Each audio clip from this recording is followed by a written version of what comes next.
Hello and welcome to Trad Jazz Today. Dan Zeilinger has been a world-traveling trad jazz musician for the past 40 years. Some of his most memorable performances were on the lawn of the Edinburgh Castle, at the Imperial Palace in Japan, as well as TV shows and commercials around the world. Dan has met many people during his career and has spent many hours on and off stage with these musicians, talking about jazz, life, and more. Some are touring musicians, some are theme park warriors, and some are casual musicians who play on weekends with their friends. They all have stories worthy of a movie script, and through these interviews, Dan will be sharing them with you. Now, Dan Zeilinger. Hi there, this is Dan Zeilinger with Trad Jazz Today. My next guest is just a monstrously incredible piano player, a lot of fun, Baron of Boogie-Woogie and raconteur of ragtime. What else? What other alliterations can I come up with to make? And that's Mr. Carl Sonny Leyland. Now, how would you prefer I address you, sir? Call me Sonny. Call you Sonny? Yeah. It's so Southern, you know. It is a surprise to people to find out that you are actually English. You know that, don't you? Well, yeah. I've lost a lot of the dialect. Some of that was by design because when I first came to America, I found I was having to repeat myself a lot because people didn't. I don't think I had a thick dialect, but just the way I pronounce certain things. Well, you've sort of adopted a bit of a Southern drawl now. Well, I was in New Orleans for 10 years, so that's probably where I picked that up. Well, you know, I'm sure I'm not telling you anything new, but quite often the translation from an English accent or from a UK accent translates well into Southern. I mean, look at people like Engelbert Humperdinck and Tom Jones and a lot of the famous English UK singers just come across like good old boys when they sing.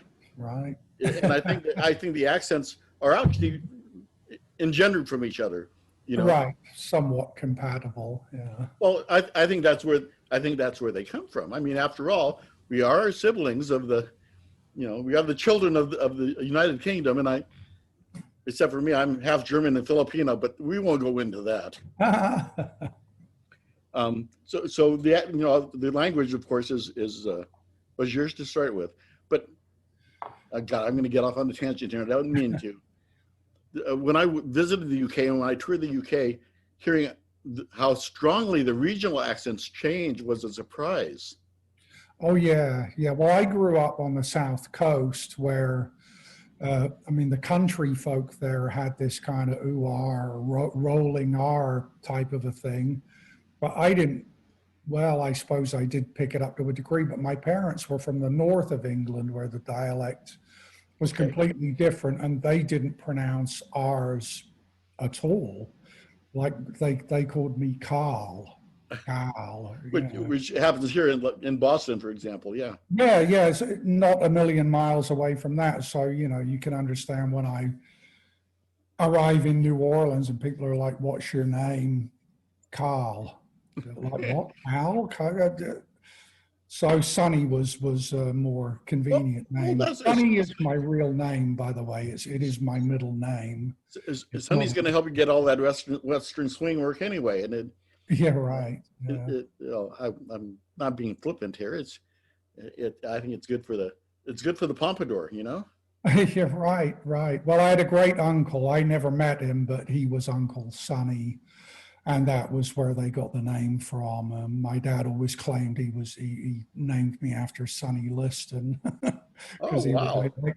Not many people remember Sonny Liston fondly, but for some reason my dad liked him. Well, you know, if an African-American heavyweight boxer is going to be your namesake, I guess.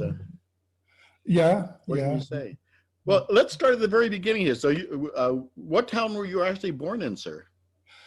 I was born in Kent in Ashford Hospital, but we left there fairly quickly after I was born. You know, my father was, he was not a skilled laborer, but he went where the work was. Sure. And I think when I was born, he was working on Dungeness Power Station. Dungeness is in Kent. And then when that work sort of petered out, they were building another power station and an oil refinery near Southampton. And that for a while, that was like the biggest oil refinery in the world. It was Esso, or I suppose Exxon now. Right. And so we ended up there, and that's my first conscious memories are that area, a little village called Holbury. And we lived on what we called a caravan park, what you would call a trailer park. Sure. And I didn't live in a house till I was 14. We lived in a trailer.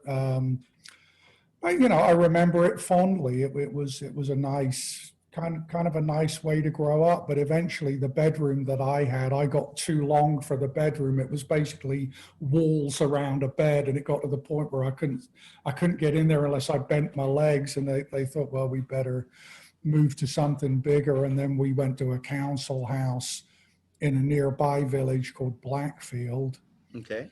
And that was, quite a treat to actually be in a house. And now, were your parents fans of music? Were the music around the house all the time?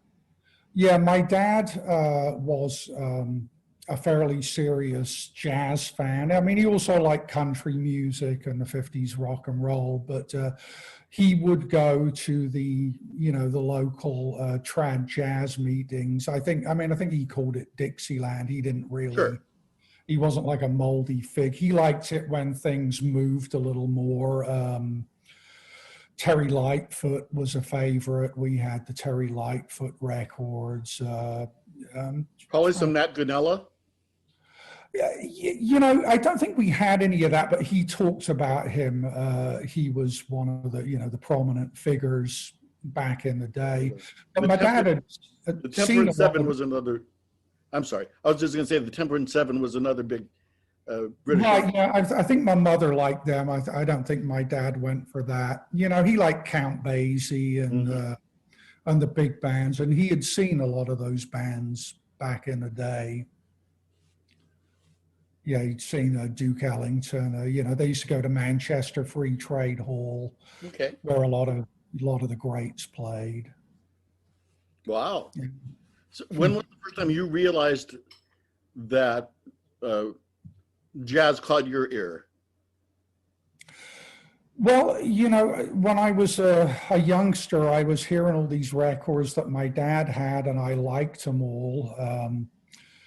I think the first thing I really loved was the 50s rock and roll, because that was having a revival in the early 70s. So at that point, I'm like 4 or 5 years old, and seeing flashes of these guys on TV. And that was the thing that really caught my ear. But I also, I loved the Terry Lightfoot LPs. And also there was, it wasn't Glenn Miller, it was one of the British band leaders that covered his style, and we had a Sure. double LP. Not sure if it was Ted Heath. It was Joe Loss. Joe Loss plays Glenn Miller, and I liked that. My parents had lots of Ted Heath albums, actually. Yeah, he was a great band leader. So I didn't start playing the piano until I was 15. I played the trumpet in school, and then the trombone. And, of course, everyone loved Louis Armstrong. And in England, he would come on the TV quite frequently. And I remember being fascinated by him. But the thing was, nobody was teaching improvisation in the lessons at school. It was just play this piece of music. And, I did all right with the trumpet. Sure. I was in the school band and all that. Did you end up in a brass band at all? I did, yes. I played in the area brass band. I think probably more on trombone than trumpet. But I wasn't, I was usually, the third or second in the section. I wasn't good enough to play the first part. And then when I all of a sudden the piano caught my interest, and I found I could figure out things for myself. And that was, that was captivating. All of a sudden it's like, oh, okay, I'm starting to see how this works now. And I really didn't touch the trumpet and the trombone after that. Just as a brass player, I'm just saying that's too bad. But as a musician, I understand. I also, of course, we don't know each other, but I also am involved in the world of marching and marching bands and brass bands. And I ran my own brass group here called Brassworks for a while. So I'm always curious about that brass band experience. Yeah, oh, I loved playing in it. I mean, they did some interesting stuff. The local music teacher, the guy that would travel around the schools, he was the organizer of that band. And yeah, we'd give concerts, and it was really fun to play that stuff. Yeah. But then you say in your biographies that you heard somebody playing that boogie-woogie bass line. Yeah, this is what got me started on the piano. He was my best friend, actually. I'm still in contact with the guy, a fellow called Tim Orman. And interestingly, somewhat recently, we reconnected via the UK Boogie-Woogie Club. So he, to a degree, has stayed involved with that music. But yeah, he was in the practice room, and I hadn't started playing the piano yet, but he was playing this boogie-woogie left hand. It was in a book. It was a simplified version of something called JD's Boogie-Woogie, where JD was Jimmy Dorsey, but the piece really was more to do with his pianist at the time, a guy called Lefty Wright. So it was one of those kind of left hands, a single note thing. And I just became captivated and fascinated with it. And I said, well, what is that? And he said, well, it's JD's Boogie-Woogie. And he said, my brother can play it all the way through, because he was just, feeling his way through. And so we went to his house. He lived in a village called Calshot. Incidentally, that's where they tested out the Spitfire and all the serious airplanes. There was a speed race there, quite a famous affair. I think they still do it.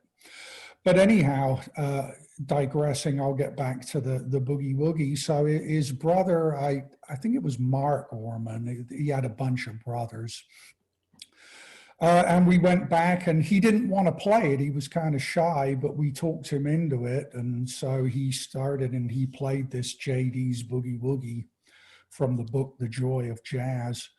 And I was just blown away. It was like life-changing. It's like, oh man, I want to do that.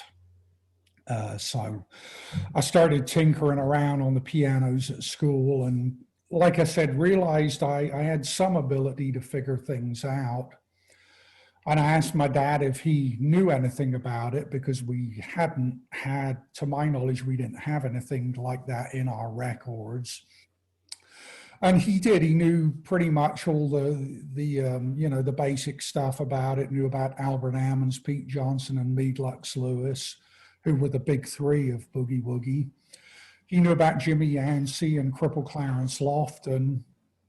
And in fact, during the war, my parents had me late, so my mother and father were grown in World War II. They weren't kids. So, my dad went to sea at age 15 in 1930, might have been 1937 or 38. And my mother at one point was a riveter on warplanes. She was a real Rosie the Riveter. But he knew about boogie-woogie, and he could actually play a bit. My dad played the drums quite well, but he could also do a few little things on the piano. So I asked if we could have a piano, and they said yes. So we went out and found an old rough but serviceable piano for a beginner. I think it was 35 pounds, and we got that in the house. And from that time on, I just spent every minute I could, every second, every hour at the piano trying to figure out boogie-woogie. Now, had you had piano lessons of a sort before that point? No, No, I was strictly self-taught. And then, I did have a few lessons. It was about 6 months in, and people were saying you really should take lessons. And I'm not sure why they thought that, because I wasn't interested in anything other than blues and boogie-woogie. And there really was no one there who knew anything about that, but they arm twisted me into going to a classical teacher. And so I did go for about 3 months to this slightly senile old lady who was like a character out of a Charles Dickens novel. And I'm learning this sort of pseudo classical beginner stuff that I had no interest in. And meanwhile, I've already got into a band and I'm performing gigs and such, playing blues and boogie-woogie. And one day I said, well, look, I'm really interested in this boogie-woogie. Can I play some of it for you? And she, hesitantly said yes. And I did. I played a piece, played like Yancey Special, something like that, nothing too crazy. And she sort of froze and didn't say anything. And at that point, my friend, the same guy I've been talking about, Tim Orman, he was coming for his lesson and he knocked on the door. And she said, oh, go down and let Timothy in. And somewhere between me going down the stairs and opening the door, she had some kind of freak out. And when I opened the door, just as he walked in, she started screaming, come up here, Orman, and don't you bang on my piano like he did. And so the poor bastard, he's just a kid coming for his piano lesson. And he's walking into this machine gun. And we went up there and, she was in a rage and then she was in tears. I mean, it was pretty awful for a, adolescent kid to like, what do I do with this? I had to hug her. And I don't remember if I ever went back. I might have gone a couple of times just to see she was all right. But it was awful. That's crazy. So going the long way around, I think I can claim to be self-taught at the piano. I just find it fascinating that as a non-player, that boogie-woogie independence that it takes for those hands wasn't intimidating. As a seasoned musician, I'm intimidated by boogie-woogie, trying to keep your left hand constant while you're using your imagination on your right. Right. It's definitely a tricky thing to master, and it never changes the process. If I want to do something new, like a new left hand, it's the same process. You're basically starting at the beginning until you get the muscle memory, and then the facility to not focus so much on that one hand that you can't do anything with the other hand. You have to kind of look between the hands and use peripheral vision. There's all these little tricks to getting it going. But the main thing is just going and going and going until it starts to happen. So what year was it that you decided to come to the States?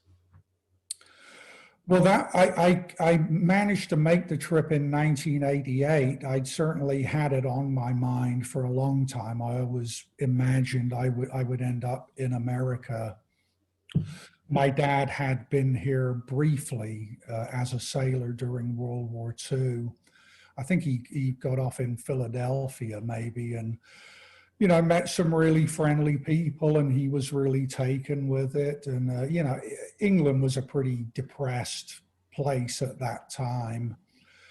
And he did end up emigrating to Australia for a few years. And I think the only reason he came home was because his mother was dying. But so I think it was in the blood to want to go somewhere else. And I was looking for the opportunity. And what happened was I was in Norway at one point playing in their piano bars. Generally, a hotel in Norway would have a piano bar and a discotheque. And once a month, they'd bring in a new DJ and a new piano player. So I did that for a while, and one of the places that I worked at, a band came through to play on the weekend, and it was three guys from New Orleans. It was sort of a 50s rock and roll come rockabilly type of a trio. And I befriended them. And the one guy said, you know, I stay with my girlfriend normally, but I have an apartment. So if you want to come, you can stay there. And really, that was the invitation I needed, because I'd saved enough money to come, but I knew I couldn't. I wanted to have a decent visit, 2 or 3 months, and I knew I couldn't live in a hotel for that long on the money I had. So having a free place to stay was really the thing that clinched it. And that was, I want to say that was September of 1988. So I came, made a first trip, went home, thought about it, came back again a couple of times, and then stayed. That was wow. It. I have to tell you, when you agreed to do the interview, I got a hold of Katie Cavera and asked her what I was in for. I said, "Is there anything I need to know before I interview Carl?" And she says, "Well, he's English. That should tell you everything you need to know." Yeah, you never quite know what Katie's thinking. She's got the poker face, you know. I'm sure. Oh yeah, she's a wonderful person. I'm glad to call her a friend. So tell me about New Orleans. Did you actually start working in New Orleans? Yeah. You know, I mean, I should probably preface this with I Sure. was strictly a 3-chord guy at that point in my career. I liked traditional jazz and all of that, well, jazz in general, but you know, I couldn't have just got up and played with one of those kind of bands. So while I would occasionally go and listen to those bands, I was not capable of sitting in. So I was basically doing blues band gigs the first year or so. And there were plenty of those, and piano players were not common in New Orleans at that point, not that played that style. So it was fairly easy for me to jump in with local blues bands and do those gigs. And then I wanted to have my own band. So I made a trio. And the idea of that was that we would play, you know, boogie-woogie and blues, but also stuff like Fats Domino and Jerry Lee Lewis, because that was quite popular. I mean, I liked it, obviously, but it was also popular, and it was easier to get over to an audience with that than it was, you know, saying here's one of Jimmy Yancey's tunes. If people don't know what that music is, it just goes past them. So I did fall prey to sort of you know, pandering to what material would get the most response, which in retrospect I wished I hadn't done that so much, but eventually I did figure it out, and I backed away from that sort of routine. It's interesting to me that blues fans, the blues audiences, have no problem sitting through 2 hours of 12-bar blues. Although you change keys and feels, I think it's pretty astounding. Although I enjoy it myself, but to think the average audience would have to stick to it, and I think it's because it's more of an emotional music than it is a cerebral. Right. Yeah. It's more about a hypnotic kind of a groove and that sort of thing. And, you know, let's face it, for non-musicians, they don't know the difference between a 12-bar blues and T for 2. So they're not, you know, I guess if you like it, you're not thinking that there's too few chord changes. But as my ears started to open up to jazz, and I started to figure some of it out, it became amazing to me too that there was this whole world of people who just played 3 chords, and like you say, just 12-bar blues, not even 8-bar blues, and variations of it. Yeah, it's like a template, and they just follow that. Well, that's sort of it. So it must have been interesting for you to try to start acquiring say Honeysuckle Rose changes or the more complex jazz pieces?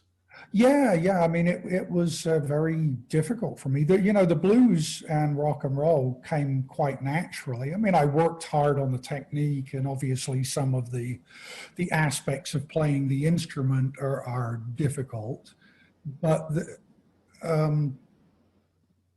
basic harmony came natural to me. I just had this natural understanding of a 12-bar blues, probably from listening to all that rock and roll when I was a little kid. But yeah, it was really a stretch to start figuring out things that had more chords in them. It was. Well, I imagine just from the theory standpoint, what you have to gain if you come from that side of the things. I came through the school system as a trumpet player and tuba player, and kind of came from the classical field into jazz. Mm-hmm. So it's not quite as shocking as it would be to come from a blues into, say, a Count Basie or something like that. Right. I find it fascinating. Don't you? So let's talk about some of the your enjoyable experiences here as a player, and how did you get thrust into this jazz Dixieland world, and where did that take you? Well, probably at some point when I was in New Orleans, I started to figure out the beginnings of this transition that I wanted to make. But I wasn't getting out and playing those kind of gigs there. And also at that point, I had road gigs. There was a period when I went on the road with a blues band for about 18 months. I mean, not literally 18 months away from home, but that was my life for that 18 months. And that was at a point in my career where I really did want to be playing more jazz, but it was a good gig, so I took it. And then when I came out to California, which was about 1998, perhaps, maybe 97, I also got into another on-the-road kind of band that was more of a rockabilly, Western swing type of a group. Big Sandy and his Fly Right Boys. They're still going. They're from Anaheim. And so consequently, while that band was more than three chords, there was some other stuff going on there. But when I really started to jump in with the trad jazz was with the group Grimoli, who I'm sure you're aware of. Oh yeah. So they had a weekly gig at the Depot in Orange, and I lived in Orange at the time. And so when I would get off the road, I'm sorry for interrupting you, Sonny, but we live in the same neighborhoods. I lived in Orange. I live in Anaheim now. I knew all the guys from Grimoli very well. The fact that we haven't run into each other is astounding. It is, yeah. Well, so, on my times when I was home from the road, I would go to their gig, and I got to the point where I realized I was listening to their tunes, and I thought, well, I think I'm getting about 75% of the chord changes, and I think I can BS my way through the rest. So I felt brave enough to sit in with them. And by the way, I had sat in with them once before. There used to be a trad jazz festival in Oxnard. And there's a fellow called Desmond Warren who was sort of acting as an agent manager for me at one point. And he was also doing sound at some of the festivals. In fact, he still does sound at San Diego and maybe some of the others. But he got the Grimoli guys to let me sit in. So they knew me. When I came into that restaurant, they recognized my face. And they let me up there again. I think I took my keyboard in there. And apparently it was okay because they continued to let me do it. And so gradually I'm learning from experience on the bandstand. And there were a few other bands down there that I would go sit in with. And I didn't actually like all of them, but it was an opportunity to learn the tunes. Now, I did like Grimaldi. I loved Grimaldi. I loved all of those guys dearly. And I do treasure that time I was able to spend with them. Oh yeah, it's I'm still reeling over the fact that that we've been in such close proximity.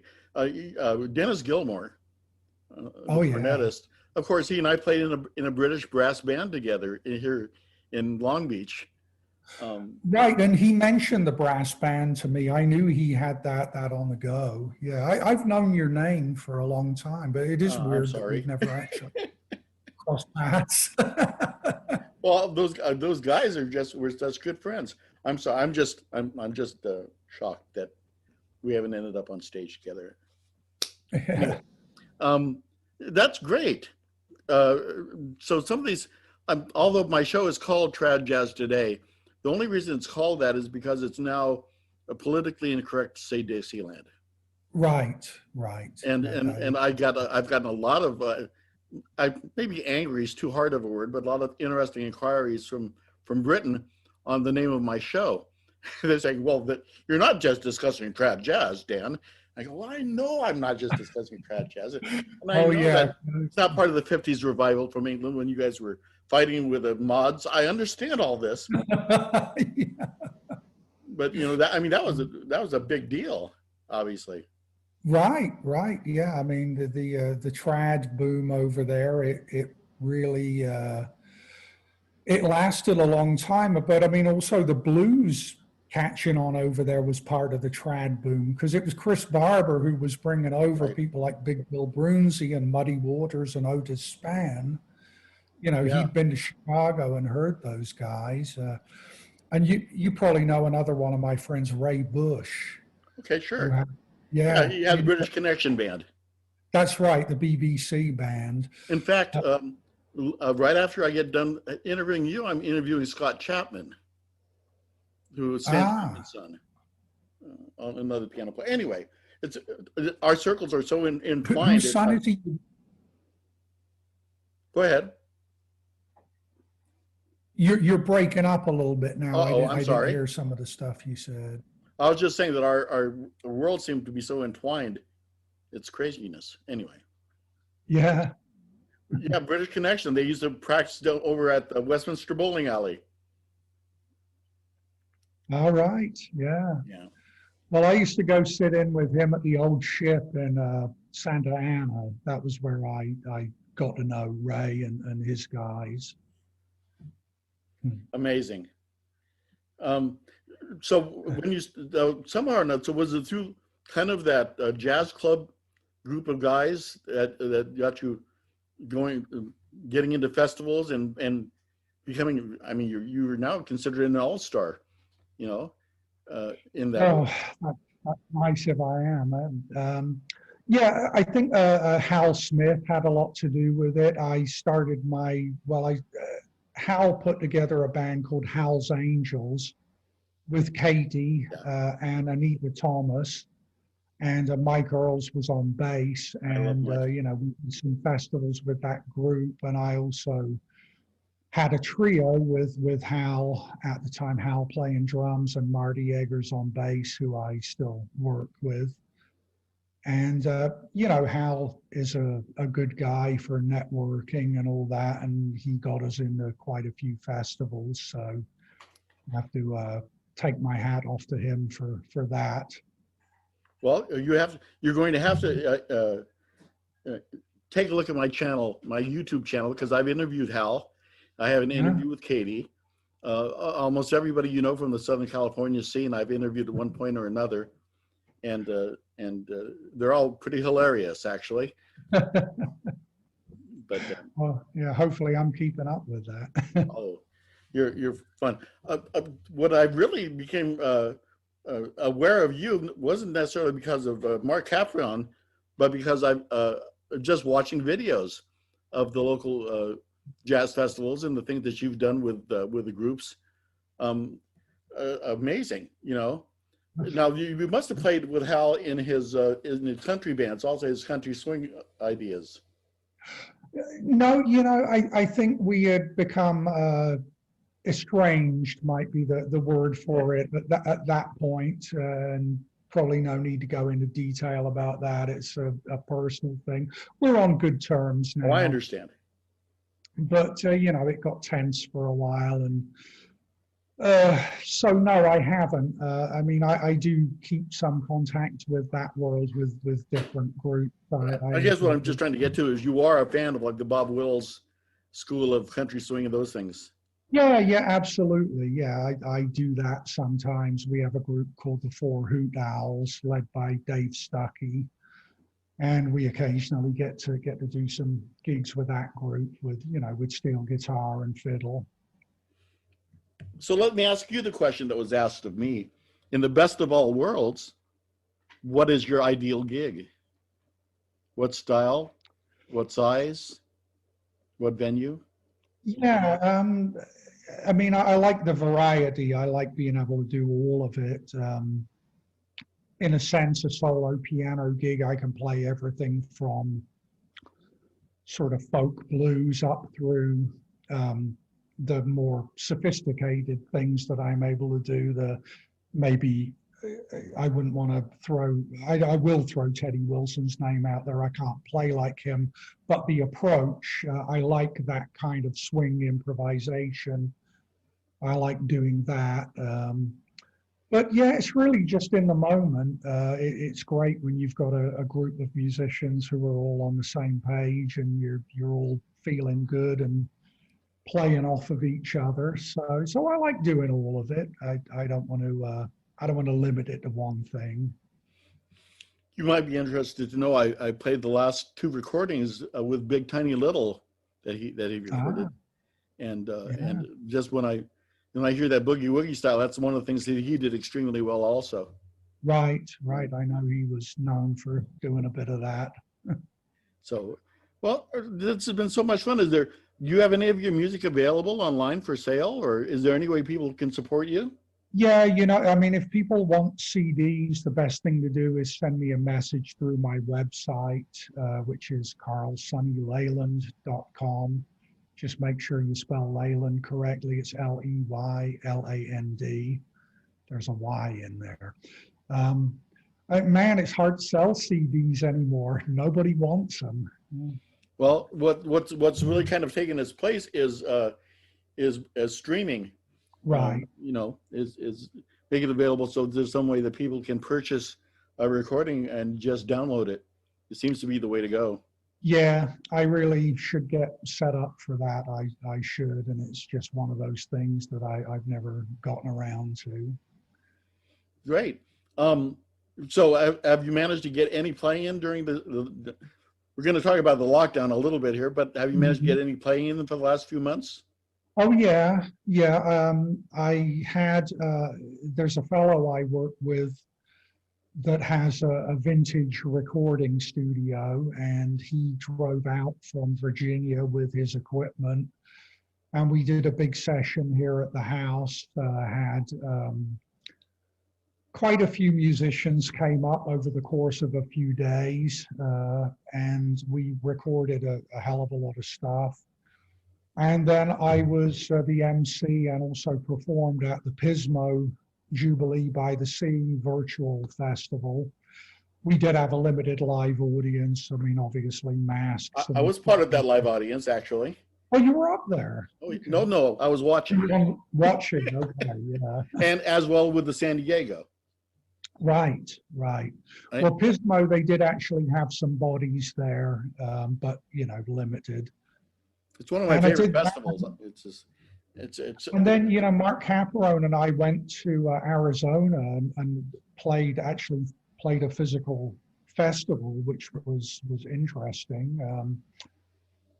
And we both came home and tested negative, so I guess it was okay. Yeah. Cheryl was there. Howard Alden was at that festival, and played. Howard Miata was there. Also, I believe, and that's right. I'm so envious. It'd be nice to play for people again. It was. I played a set with Howard Alden. Yes, that was nice. Never played with him before. He's phenomenal. I was fortunate enough to tour with him for a year, but that was back in the 80s. Wow. Well, great, Carl. This has been wonderful. Thank you so much for agreeing to do this. Is there Well, anything else you wish to plug or talk about? I don't know really. I just, we all hope things will resume after a while and we can get back to the life we love, playing the festivals and sharing our music with people who care about it. It's nice to finally get to sit down and meet and talk with you. Likewise. And I'm very fond of Southampton, actually, but that's beside the point. Yeah, you said you played there at the Concord, huh? Yeah, I played there at the Concord, and of course that's where the Mayflower took off from. So we're all children of your hometown, there, sir. Yeah, exactly. I say that to people, and they're like, "Oh no, the Mayflower came from Plymouth." It's like, yeah, it did, but it stopped in Southampton for 3 months before it went to America. All right, sir. You take care now. You too, Dan. Bye-bye, sir. All the best. Thank you for watching Trad Jazz Today. Dan posts new interviews every Monday, Wednesday, and Friday. Make sure to check out the archive of past shows, and please give us a thumbs up when you subscribe to the channel. Bye.